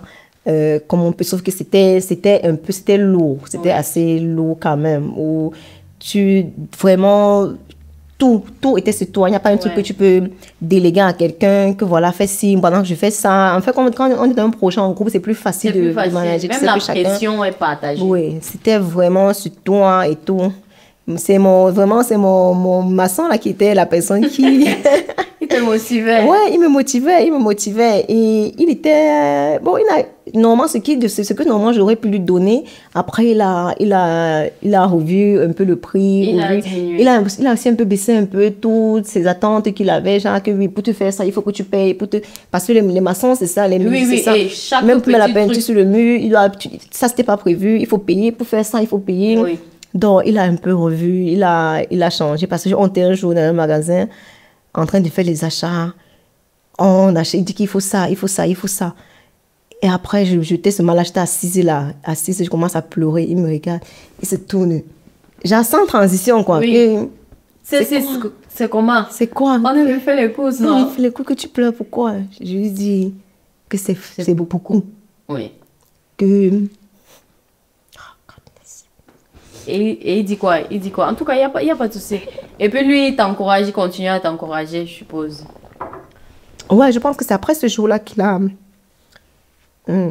Baissé, revu à la baisse, c'est... Ouais. Ah, ok, d'accord. Et maintenant, les petites tâches qui pouvaient faire... genre, peut-être un truc s'est cassé, que vous n'aviez pas prévu, il refait sans facture. Ouais, il a un peu... Maintenant, on est très proches. Jusqu'à présent? Oui, on est proches. C'est cool.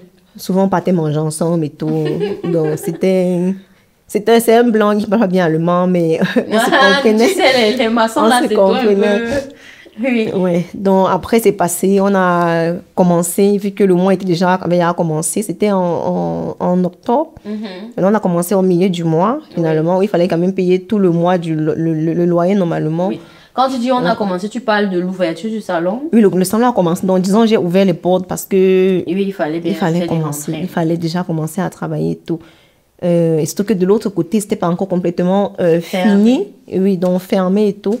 Donc, c'est fait qu'il y avait quand même un peu des charges, plus ou moins un peu de là-bas et dans le nouveau, quoi. D'accord. Donc, on a commencé, il y a les gens venaient déjà et tout. Après, 2-3 semaines après, j'ai fait l'ouverture. Ouais, donc... Après, constituer l'équipe qui va faire quoi? Vu que c'est quitté d'un petit salon pour un institut, vu que c'était maintenant super grand, c'est super grand maintenant. On a la partie onglerie, la partie pédicure, massage, esthétique, on a une salle de pause, j'ai un petit bureau là, donc c'est vraiment super grand. Donc, oui. Très, très bien. Et ça se situe à Dortmund? Oui, c'est à Dortmund, pas loin de la gare. Le salon s'appelle? SB Salon. D'accord. SB, c'est pourquoi? Bon, je dirais Stéphanie Bryan. Ouais, Bryan, c'est mon fils. Ouais, Stéphanie Bryan. Très simple. Ouais. Les Blancs disent, au départ, croyaient que c'était Selbstbedienung Salon. Oh. Genre, tu viens, tu te coiffes toi-même et après tu sors. C'est que eux, ils cherchent tout la traduction en allemand. Ouais. J'avais même pas pensé à ça, jamais pensé à ça. Mais tellement pas, même moi, avant que tu me dises SB, ça m'aurait jamais dit Selbstbedienung. Ouais.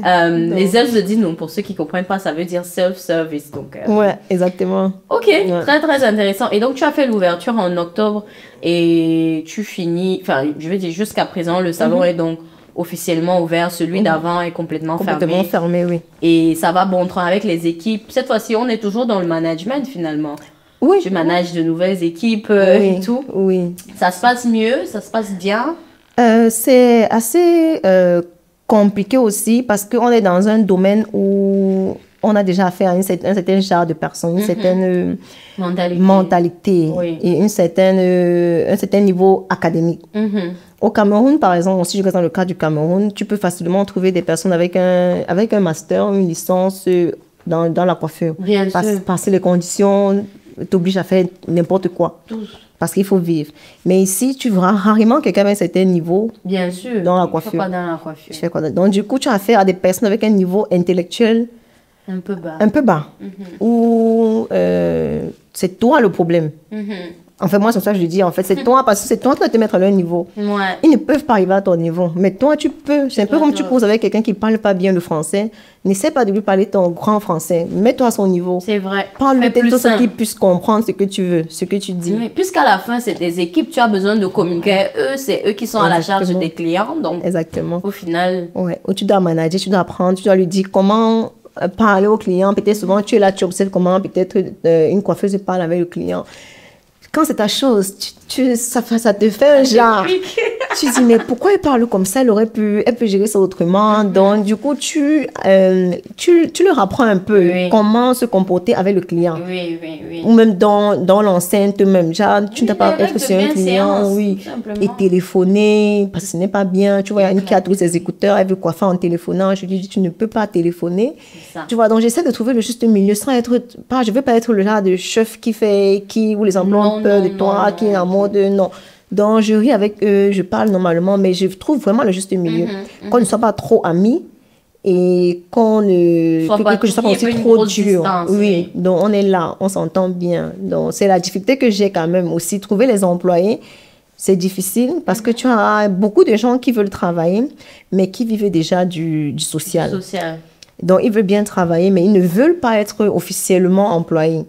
Ça veut dire... Ils ne veulent pas des contrats? Ils ne veulent pas de contrat parce qu'ils reçoivent déjà de l'argent de l'État. Ah, c'est vrai que si tu travailles, ça va bloquer ça de l'autre côté. Exactement. Donc, ils veulent bien avoir l'argent de le social là et travailler un argent qu'ils ne sauront pas. Tu donnes cash. Sauf que toi, le cash que tu sors, c'est l'argent perdu, c'est jeté, personne ne connaît. Bien sûr, et tu ne peux même pas l'imposer. Tu peux pas faire. revendiquer que... En fait, c'est un argent que tu as balancé comme ça. Là, oui, en tant qu'entreprise. Exactement, ça ne t'aide pas du tout. Et aussi même, c'est dangereux parce que c'est un contrôle. C'est Schwarzarbeit, travail au noir. Exactement. Donc, ce qui fait que le challenge actuellement, c'est vraiment au niveau des employés. Où tu n'as pas vraiment les employés qui courent la rue là et tout. Ils sont pleins, certes, mais de qualité et qui veulent rester. Parce que j'ai beaucoup de gens dans certains services qui viennent, qui partent. Donc, je suis constamment en train d'embaucher. Oui. Du coup, maintenant, j'ai un système maintenant, je fais des contrats sur commission. OK.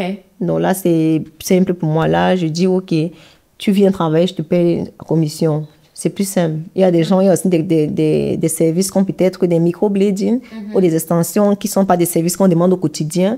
C'est sur rendez-vous. Je sais que j'ai une personne qui s'en occupe. Les services de massage, j'ai une Vietnamienne qui s'en occupe. Elle est très flexible. À tout moment, tu peux l'appeler 1 heure avant. Elle est là. Donc, c'est mieux pour moi ainsi. Et ça me fait aussi économiser parce que quand tu as des employés que tu payes chaque mois, c'est beaucoup de dépenses. C'est énorme. C'est des choses que, en tant qu'employé, tu ne peux même pas savoir comment on dépense toi. Mais quand tu es employeur, tu te rends compte que waouh, c'est là. C'est lourd. Donc, du coup, autant mieux éviter les contrats à plein temps. En plein temps. Donc, c'est mieux de. Vraiment par commission. Oui, par commission. J'ai 5 femmes que tu vas masser tel jour de donc ça fait au total tel. Exactement. Tant que je n'ai plus d'autres femmes, je ne te paye pas le droit à la masseuse. Oui, non, ça c'est mieux. Oui, donc le reste maintenant, on manage entre nous. Il y a quand même des personnes déjà fixes, des personnes déjà standards qui sont là tout le temps. Mais le reste maintenant, oui, elles viennent de temps en temps sur appel. Récemment, on était à la foire des idées. Je crois on avait discuté et tu m'avais dit que tu faisais aussi des contrats pour les personnes qui sont au pays, une sorte de... Je ne sais plus comment tu m'avais expliqué là, elles viennent faire des formations. Elles viennent travailler, vu que c'est toujours dans le but de chercher des employés. Oui, justement, donc je vais lancer un appel. J'ai même fait une annonce où je cherchais des personnes d'ailleurs qui veulent venir travailler en Allemagne. Donc je peux faire des contrats de travail et permettre que la personne voyage pour venir travailler ici. OK. Donc là, je suis justement dans le processus. Il y a des personnes avec qui j'ai déjà commencé pour qu'elles viennent. Mais c'est contrat travail, mais réseau voyage. Pour faire du CC. Je ne sais pas si je peux le dire ainsi ouvertement comme ça. Ça veut dire quoi? Parce qu'il y a plein de personnes qui m'ont contacté quand j'ai dit ça, en se disant je vais faire le contrat, je vais monter le dossier et tout, la personne va venir. Et point. J'ai dit non, c'est pas un truc qui va se passer simplement comme ça là, sans qu'il y ait un financement derrière de la part de l'autre. OK, d'accord. Donc la personne... Ah, OK, donc c'est un peu comme si tu étais une agence d'immigration, on imagine un peu ça. Donc le service là est payant. Oui, exactement, le service est payant. OK, et quand la personne arrive, il a sa formation. Oui, il vient travailler au salon. Il travaille au salon. Ouais, il a un salaire normal. Il a son salaire normal et il est réglementé et tout. Exactement. D'accord. Et l'offre est actuellement toujours valable? Oui, l'offre est toujours valable. Donc, il faut faire comment procéder? Comment on me contacter sur ma page Instagram. C'est le nom de Stéphie Macaulay. Oui. Donc, on peut m'écrire là et on en parle. D'accord. Et c'est limité au Cameroun? Non, là, j'ai 2 personnes à Madagascar. Bon, c'est vrai que ce sont des Camerounaises quand même. Mais elles partent quand même d'un pays qui n'est pas le Cameroun. Oui, exactement. Oui. Et j'ai une au Mali. Oui. Au Cameroun, j'ai des personnes en pourparler. On se connaît les Camerounais, on est toujours en train de dire. Oui. On veut être sûr, on se dit c'est pas l'arnaque et tout et tout. Non. Oh, je comprends très bien, mais c'est une opportunité en tout cas. C'est une opportunité. Que quelqu'un peut saisir, venir ici, travailler au salon et être immigré finalement. Parce que c'est l'immigration. C'est l'immigration, exactement. C'est même pas un peu.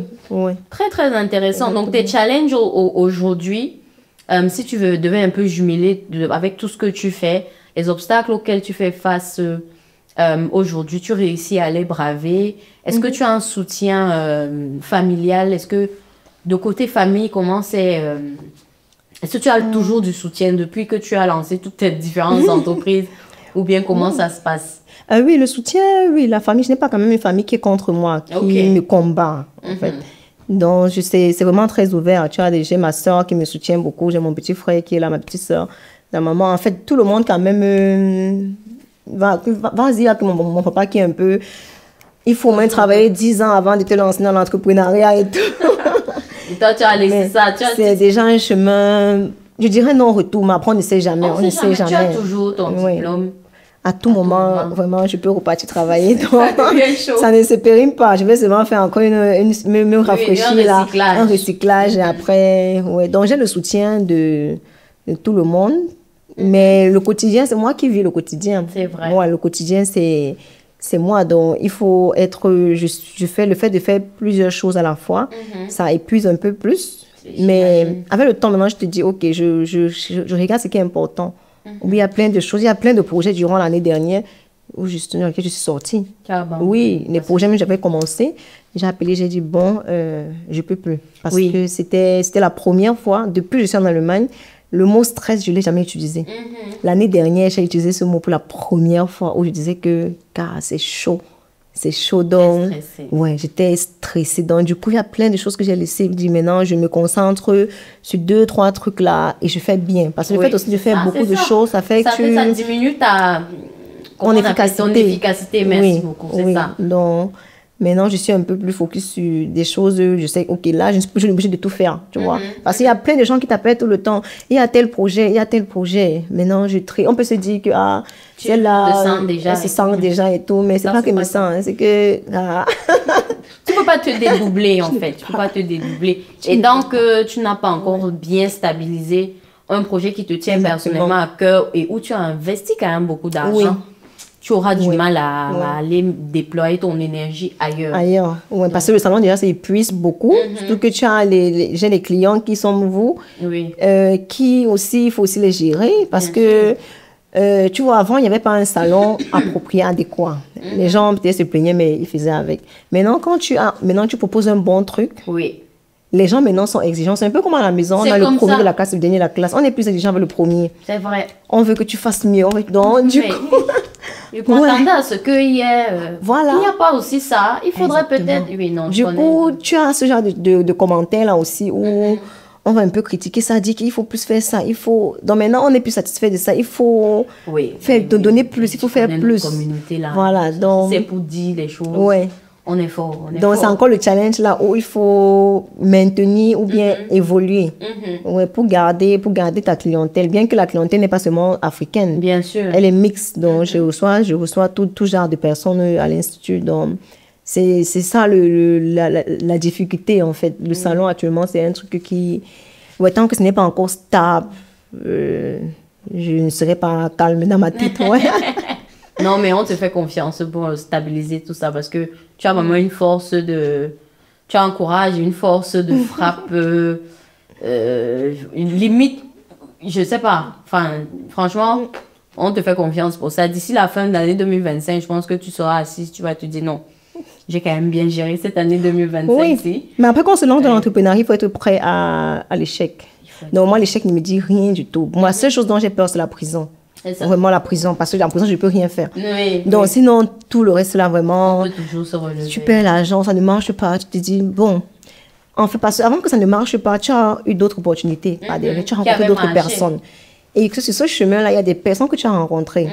Tu vois, donc il n'y a pas un truc qui se passe pour rien, tu vois. C'est vrai. Donc, parce que j'arrive à ce niveau-là, tu vois, peut-être je te rencontre, tu peux rencontrer quelqu'un d'autre maintenant qui a dit, elle a ouvert un salon, je vais peut-être la voir pour telle autre chose. Ça veut dire, peut-être le but, ce n'était pas le salon. Peut-être le salon, c'était juste un passage. La personne. Oui, donc c'est comme ça que je vois les choses, en fait. Du coup, pour moi, si ça ne marche pas, je vais dire, c'était une expérience, une belle expérience. De toute façon, l'argent, là, je l'aurais investi ailleurs, ça aurait toujours... Je sais pas, en fait. Donc, pour moi...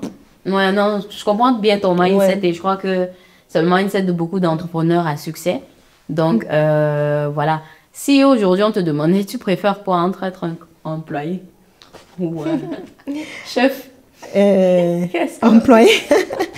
Pour moi, déjà, vu que j'ai déjà ma vision de la vie par rapport à ce qui concerne l'épanouissement, je trouve qu'en tant qu'employé, dans ces sociétés où on vit, plutôt ailleurs, c'est différent, mais je reste dans le contexte où on se trouve, Oui, bien l'Allemagne. sûr, ici en Allemagne. Je ne suis pas épanouie quand je suis employée en tant qu'employée, parce que c'est difficile d'être épanouie en tant qu'employée. Et quand tu as déjà goûté à l'épanouissement, quand tu sais ce que c'est qu'être épanoui, être bien, ne pas être là dimanche 18h, en fait, de faire comme ça, là, que mince. Demain, je vais encore aller travailler et tout. Ça te donne 1 an de plus de vie. C'est vrai. Ne pas être en train de réfléchir que je vais dire quoi, que l'enfant est encore malade. Tu ne sais pas comment expliquer ça et qu'on ne croit pas que tu es en train de mentir. En fait, tous ces petits trucs-là qui paraissent rien, mais qui t'affectent psychologiquement, tu vois, donc, ça fait, tu te dis, pourquoi vivre ça? Parce que j'ai connu ça, je connais ça. Où je me dis, il n'y a rien de bon dedans. Maintenant, après, chacun trouve son compte. Donc, c'est personnel. Moi, je ne me sens vraiment pas à l'aise. Donc, c'est clair que j'ai plus de challenge avec en tant qu'entrepreneur qu'employé. Mais ça fait ta vie plus intéressante, ça rend ta vie plus intéressante. Ouais, tu n'as pas une vie monotone là où tu fais mes journées sont différentes les unes des autres. Tous les jours. Différentes. C'est comme vivre au Cameroun. Oui, donc vraiment, et ça rend la vie plus intéressante. La vie est plus vivante. Oui, c'est plus vivant. Tu vis en fait. Oui, exactement. Parce que chaque jour est un nouveau jour. Est un nouveau jour. En Allemagne, dans nos routines, tu as l'impression vraiment. Moi, je me rappelle que dernièrement, quand j'ai eu la possibilité de faire full home office, j'étais très contente parce que je me rappelais du fait que quand je sortais pour aller travailler, je prenais le bus à la même heure avec les mêmes personnes. Tu entres dans le bus, tu es assis au même endroit. Tu as ta place. Tu as les mêmes gens devant toi ou à la même position qui font les mêmes choses. Tu descends au même arrêt. Tu marches le même nombre de minutes pour arriver dans le même bureau et voir les mêmes têtes. Donc, c'est-à-dire que je comprends totalement ce que tu dis. C'est une répétition. Tu es en mode, tu revis la journée d'hier. La journée d'hier, tu revis. Après, tu revis pour truc.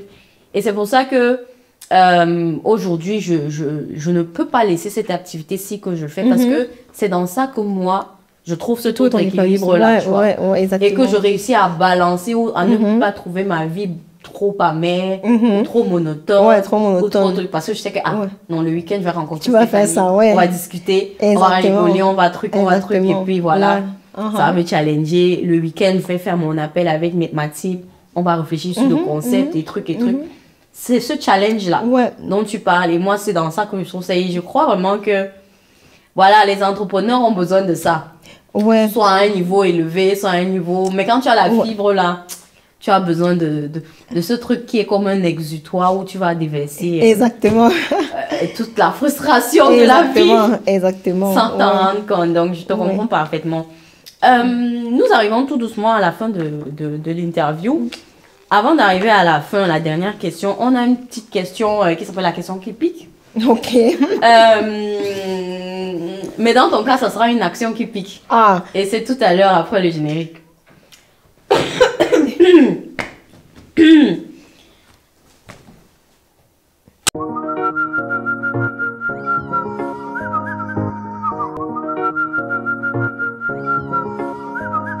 Voilà, nous sommes de retour sur le plateau avec Stéphanie Makoulé. On a une très belle discussion jusqu'ici, très très intéressante. Et maintenant, on va faire la petite séance question qui pique, action qui pique. Tu es productrice. Oh, tu es Jesus. Tu nous dis que tu fais l'actorat. Donc, forcément, l'action qui pique, ça sera, on va te donner un petit scénario là. Oh. Tu entres dans le personnage, là, en 2 secondes. Et puis, tu nous fais un petit truc. Et puis, voilà, ça va nous permettre, ça va détendre un peu l'atmosphère au niveau des téléspectateurs. Et même de toi-même. Donc, qu'est-ce qu'on va bien pouvoir lui donner comme scénario? Est-ce que vous pouvez me donner des idées là? Hein? Je ne suis pas une comédienne. Pardon, principal, on t'entend même. Elle interprète la belle-mère. La belle-mère? Oui, une belle-mère tyrannique. Ah oui. Mais moi là-bas, je suis quelqu'un de très doux. Non, je laisse suis ça. très douce. Cody n'était pas très douce dans certaines scènes. Je suis très douce à la base. Donc. Oui, je trouve l'idée intéressante. Donc, tu vas être une belle-mère. Je suis ta belle-fille. Tu vas être une belle-mère qui est très virulente dans ses propos. Oh. Et je crois que j'ai fait à manger, je te sais. Et c'est sur ma nourriture là que tu veux forcément tirer. Donc, pourtant, c'est bon. Donc, c'est comment, on fait seulement top, c'est parti, non? Et toi, tu Je suis la dois... belle-fille. Je vais seulement réagir. Donc, je vais prendre la nourriture et je vais manger. Oui. Et puis, tu m'insultes. En tout cas, tu réagis. Genre, tu as préparé. Oui, j'ai préparé. Je te sais. Bon, on y va. C'est parti. C'est bon pour toi. Je me lève, j'entre, je viens trouver. Non, on peut rester assise. Non, on est à table. Ok. Non, on reste assise. Bon, maman, voilà ta nourriture. C'est quoi que tu as préparé comme ça? C'est le coquille. Tu fais le coquille, c'est orange. Mais vraiment, les femmes d'aujourd'hui, hein, j'avais bien dit à mon fils que la femme qu'il est parti chercher au village est là. Voilà. Mais tu n'as même pas goûté, maman. Une femme du village, regarde, tu fais le coquille, c'est orange. Mais Pardon, c'est maman. Enlève. Enlève. Je vais aller chercher la femme de mon fils en ville. Comme on pense toujours que les femmes du village sont les bonnes femmes là. Il va voir qu'en ville là, attends. Mais enlève, Ama, enlève s'il te plaît. On boit au moins, je te donne au moins, tu bois un peu. Pardon, avec. Tu as mis le poison dedans, que bois un peu. Hé, maman, c'est pas la sorcellerie ici. C'est pas qui dit que j'ai vu le poison. Elle a dit qu'elle était douce, non? Maman, ok, merci beaucoup. Elle a poussé mon nom, elle dit qu'il y a le poison dedans. Je vais venir tuer ma belle-mère ici comme ça. On ne sait jamais les temps. En tout cas, non. En tout cas, je sens que... Non, on est mais tu dis que tu es pas... que tu es douce ou quoi. Non, non, tu peux vraiment faire la belle-mère là. Oui, tu n'as même pas la place pour placer un mot. Elle t'a déjà atomisé partout. Que voici. Le coquin a même quelle couleur? Coquin a couleur jaune.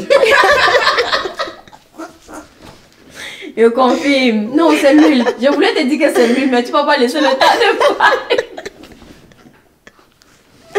Oh là là. En tout cas, merci beaucoup pour le moment. C'était très, très intéressant. Vous avez-vous confirmé le talent de Stéphanie? La dernière question qu'on pose ici, donc Stéphanie, c'est si on devait retenir un mot de toi au sortir de cette interview, ce serait quoi? Quel serait ce mot? Un mot? Wow. Qui te décrive au mieux, quoi. Donc, un mot, une expression. Me décrire en un mot, c'est difficile quand même. Bon, je dirais persévérante, je dirais en plusieurs mots. Persévérante et...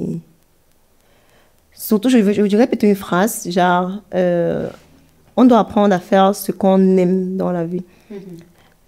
Parce que on va tous mourir. Donc, une fois que tu sais déjà que on ne peut pas savoir ce qui se passe de l'autre côté après la mort. Donc, c'est la vie, c'est que tu vis. Donc, fais ce qui te rend heureux et sans tenir compte du regard des gens. Parce que ces gens-là sont là, ils n'arrivent pas aussi à faire ce qui les rend heureux parce qu'ils sont en train de penser à toi qui les regarde. Toi, tu n'arrives pas à faire parce que tu dis qu'on te regarde. Alors qu'en fait, chacun essaie de regarder et personne ne fait rien. D'un moment, il faut te dire, je m'en fous des gens, je vis ma vie. Et tant qu'on ne te montre pas dans la Bible ou dans un livre, voici le mode de vie, voici comment on doit vivre, tu vis ta vie. Et c'est ce que je fais aujourd'hui maintenant. Je vis ma vie, je ne suis pas une norme. Tant que ce n'est pas écrit, comme on a écrit, l'homme suivra, la femme quittera son père pour aller retrouver son père et sa mère pour trouver un homme et tout et tout. Il n'y a pas ça dans la vie. Donc du coup, je vis ma vie. Et tant, pour moi, le plus important, c'est être heureuse et épanouie. C'est tout ce qui m'intéresse. Le reste, non. Très, très intéressant. En tout cas, c'est vraiment une belle phrase de fin. Je pense que ça peut même faire cogiter beaucoup de personnes parce que on a vraiment tendance à vivre selon le regard ou à travers le regard de l'autre. Et ça pourrit de l'intérieur. Avant que tu ne partes, on a un petit cadeau. On a un petit cadeau pour toi, n'est-ce pas?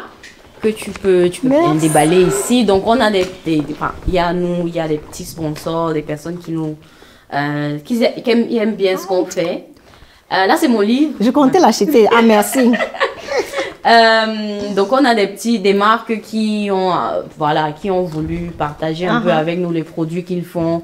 Là, c'est le flyer, par exemple, de Cadeau Messou. C'est elle qui a... C'est eux aussi qui fait ça, oui, je la connais. Voilà, exactement. Là, c'est de nous, à toi. Pour que tu te rappelles de ton passage ici. Super. Un petit sac, elle fait des Les petits débats de Teflon. Voilà. On sait qu'on fait trop les pousses ici en Allemagne. Voilà, avec la tasse qui va avec. Ah, le cancan de saveur d'Afrique. Voilà. Ah, intéressant. Pour assaisonner ton soya, tout ça. Et mon coquille. Et ton coquille jaune. Là, il y a les stylos de booster sa recherche d'emploi. Je pense que tu l'as vu aussi. Oui, je l'ai vu. Oui. Et voilà, un bloc-notes, tout simplement. Donc, c'est des petites choses, mais c'est vraiment pour que, voilà, c'est gentil. Pour remercier. D'adresse et tout. Oui, d'être venu, d'avoir pris le temps de venir sur notre plateau, partager avec nous cette belle histoire, enfin, ton histoire à toi, que tu es toujours en train d'écrire. Ouais. Et on te souhaite vraiment le meilleur dans tout ce que tu fais. Après, on va terminer aussi, on aimerait que tu nous laisses un mot. Ça, c'est le livre d'or, LPDDT. Donc, chaque intervenant ici nous a laissé un mot. Tu vois, il y a les dates de 2022 là. Donc, vraiment, on essaie d'avoir ça là, comme ça. Après, on pourra se dire, ah, mais telle était passée, telle est sa date, tu vois. Donc, tu pourras nous laisser à la prochaine page un petit mot. Voilà, peu importe, hein, si tu peux parler à l'équipe, à moi, à ton expérience ici, tu pourras faire ça tout à l'heure hors caméra. Mais il est important pour nous quand même que tu nous laisses. Ouais, c'est normal. Ça nous fera vraiment plaisir. Super. Oui. Merci aussi pour l'invitation. Vraiment, ce fut un plaisir de partager ma petite expérience. Comme tu l'as dit, je suis encore en d'écrire. C'est encore très long. Je suis peut-être à la 3e page. C'est combien? Je suis peut-être 500 pages. Donc, vraiment, elle est encore très longue. Elle est encore très longue, l'histoire. Non. Ça va aller. En tout cas, merci beaucoup d'être passé. Et à vous aussi, merci de nous avoir regardés, de nous avoir écoutés. On espère que le parcours de Stéphanie, son expérience, vous aura impacté, vous aura apporté quelque chose à partir de ce moment. Si vous avez des questions pour elle, vous voulez la joindre, elle est disponible sur Instagram. On vous mettra ses différents contacts dans la description de la vidéo. On vous invite aussi à laisser des commentaires et à partager la vidéo qui parle de Stéphanie, pourquoi pas. Et surtout, si vous n'avez pas encore regardé la série L'amant d'une femme mariée, je ne peux que vous conseiller différents tours. Et vous allez vous régaler avec justement ces 54 épisodes vraiment d'une très belle histoire, très très bien racontée surtout et très bien jouée par les acteurs. Donc, pour ma part, je vous dis merci une fois de plus et je vous donne rendez-vous la prochaine fois pour un prochain épisode avec un nouvel invité. C'était Sorel Foudio. Merci. Bye bye. Bye. Voilà. On a terminé, hein, Stéphanie.